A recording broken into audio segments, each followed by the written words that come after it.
In this lesson, we'll talk about why people buy, or as those high-priced marketeers call it, consumer behavior.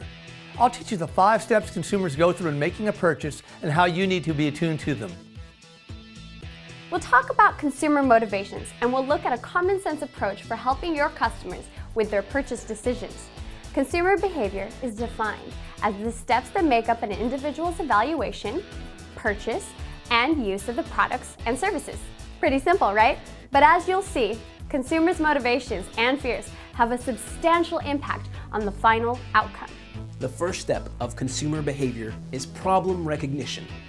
This could be as simple as you're thirsty or as complex as you need to buy a new car.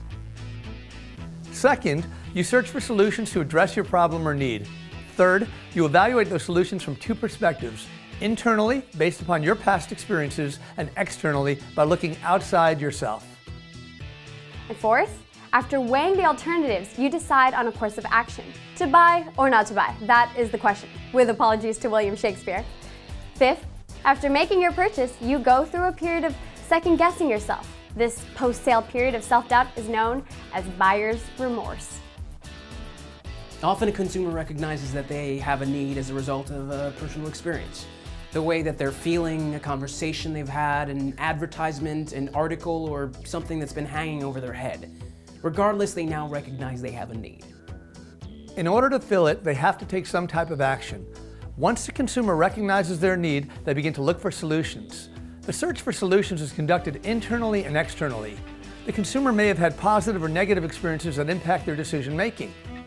During the external search, they may go online, talk to friends, go shopping, or do anything else to look for the solution. In the search for solutions, numerous factors weigh in. The cost of the solution, its complexity, the risks associated with it, and how urgently the customer needs the product.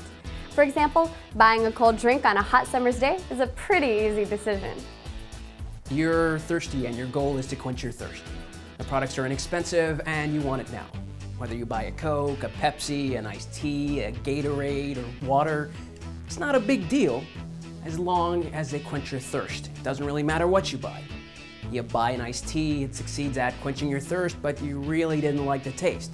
Your post-purchase thoughts are, gee, I really wish I'd bought a Coke. The entire multi-step process from need identification, I'm thirsty, to potential buyer's remorse, next time I'll buy a Coke, was exceptionally simple. A different set of considerations go into purchases that are more costly or complex. Unless you have unlimited wealth, no one's going to buy a new car the way you just bought an iced tea.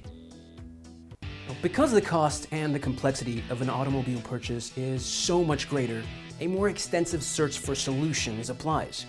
New car purchasers base their decisions on a host of tangible and intangible attributes. Affordability, style, fuel efficiency, power, comfort, ego, status, and political correctness. Add to that external research like Consumers Reports, Kelley Blue Book, and Auto by Tel, and you can see how extensive and complex the evaluation of alternatives becomes. Regardless of the complexity of your product, your job as a relationship salesperson is to help identify the criteria or hot buttons for the prospect. What are the prospect's ultimate priorities? What's their budget? What's their time frame? Once you've identified a prospect's hot buttons, sell the benefits of your product or service according to their particular set of needs. You need to help the prospect prioritize their needs, asking them what sacrifices or trade-offs they're willing to make to balance their priorities with their budget. Even after carefully evaluating the alternatives, the prospect may not make a decision. Some prospects are so fearful of making the wrong decision that they don't make any decision. This is known as paralysis by analysis. Even if they buy your product and it's a perfect fit, then they go through buyer's remorse. In either case, it's your job to help them work through it. How do you help your prospect overcome their apprehensions and make the right decision? Use your common sense.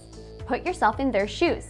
Listen very carefully to what they're saying and then ask yourself, what should I do in their situation? Make sure you view it from their perspective, not yours. Determine what is most important to them. Remember, it's their needs and agenda that matter most, not your own. Think long-term and focus on solving their problems. They'll appreciate you more and you'll have a loyal client for life. Coming up in the next lesson, we'll look at some great ways to get an edge over your competition and improve your game.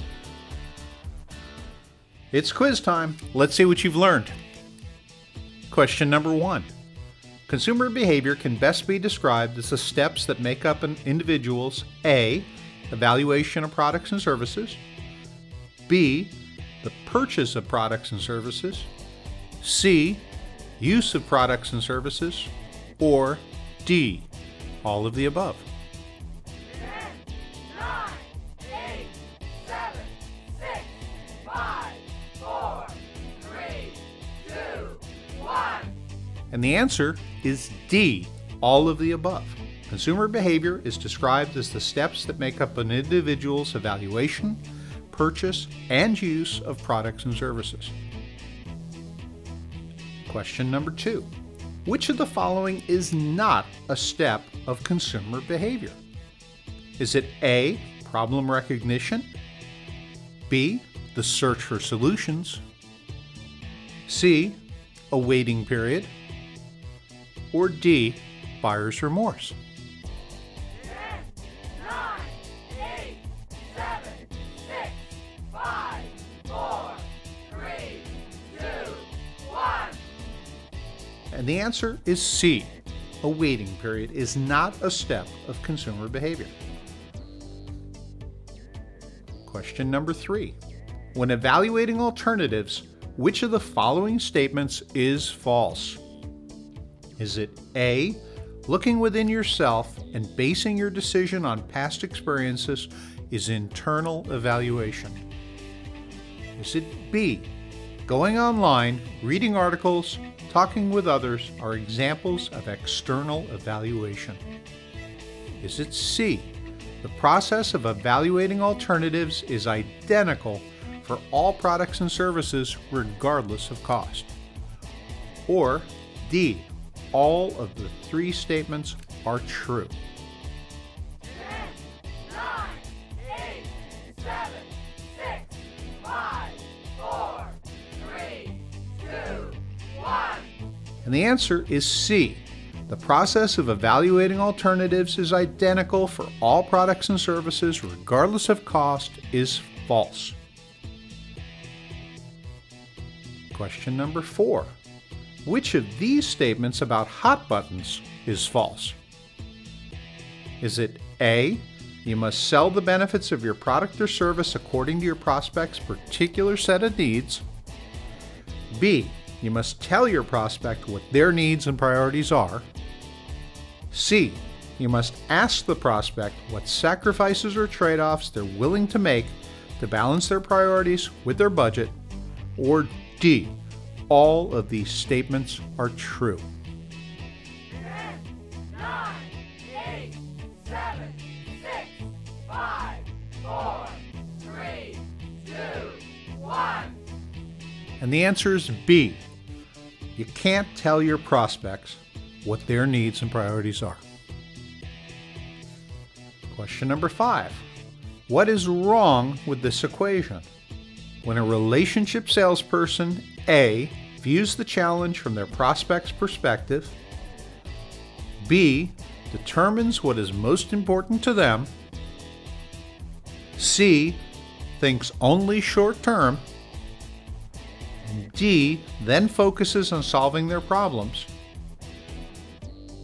they'll have a loyal client for life. 10, 9, 8, 7, 6, 5, 4, 3, 2, 1. And the answer is C. Thinking only short term is not what being a relationship salesperson is all about. So to recap consumer behavior, remember that consumer behavior is the steps that make up an individual's evaluation, purchase, and use of products and services. Remember the steps of consumer behavior. The first step is problem recognition. The second step is a search for solutions. The third step is the evaluation of the solutions from 2 perspectives: internally based on past experiences, externally by looking outside yourself. The fourth step is to decide on a course of action. And the fifth step is buyer's remorse. hot buttons and how to deal with them. Identify the prospect's hot buttons. Sell the benefits of your product and service according to their particular set of needs. Help the prospect prioritize their needs. Ask them what sacrifices or trade-offs they're willing to make to balance their priorities with their budget. And lastly, remember to put yourself in their shoes.